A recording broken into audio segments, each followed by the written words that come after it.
بسم اللہ الرحمن الرحیم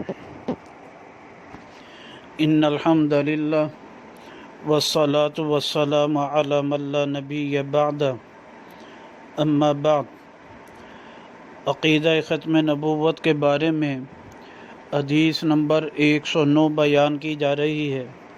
یہ حدیث مبارکہ المعجم الصغیر للطبرانی صفحہ نمبر 653 پر موجود ہے۔ رقم الحدیث 948 ہے۔ اس حدیث مبارکہ میں گوہ کا مشہور واقعہ ذکر ہے۔ آپ علیہ الصلاۃ والسلام کی خدمت میں ایک اعرابی آیا، اس نے لات اور عزیٰ کی تعریف کی۔ آپ علیہ الصلاۃ والسلام نے فرمایا وَلَمْ تُكْرِمْ مجلسی، تو نے میری مجلس کا اکرام نہیں کیا۔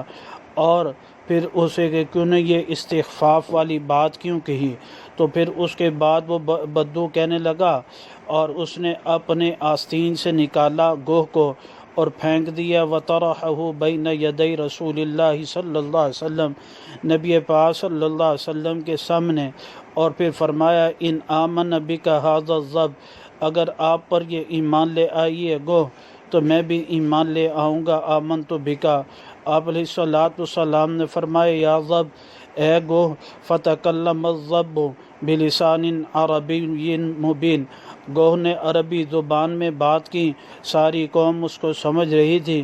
وہ کہنے لگی یا لبیک وسعدیک یا رسول رب العالمین، حاضر حاضر آپ کی خدمت میں یا رسول رب العالمین۔ پھر آپ نے پوچھا من تعبد، کس کی تو عبادت کرتے ہیں؟ تو اس نے کہا الذی فی السماء عرش وفی الارض سلطان وفی الارض بحر سبیل وفی الجنت رحمت وفی النار عذاب۔ اس کے بعد یعنی اور گوہ نے جواب دیا کہ جس کا آسمان میں عرش ہے اور زمین میں بادشاہت ہے اور دریاؤں سمندروں میں اس کے راستے ہیں، جنت میں اس کی رحمت ہے اور آگ میں اس کا عذاب ہے۔ پھر آپ نے پوچھا فمن انا یا ظب، میں کون ہوں؟ اس نے جواب میں فرمایا انت رسول رب العالمین و خاتم النبیین، ان کو کہا کہ آپ رب العالمین کے پیغمبر ہیں، خاتم النبیین ہیں۔ اس کے بعد اعرابی نے کلمہ پڑھ لی اشہد ان لا الہ الا اللہ وانک رسول اللہ حقا۔ اس سے معلوم ہوا وحشی جانور بھی آپ علیہ الصلاۃ والسلام کی نبوت اور ختم نبوت پر ایمان لانے والے تھے۔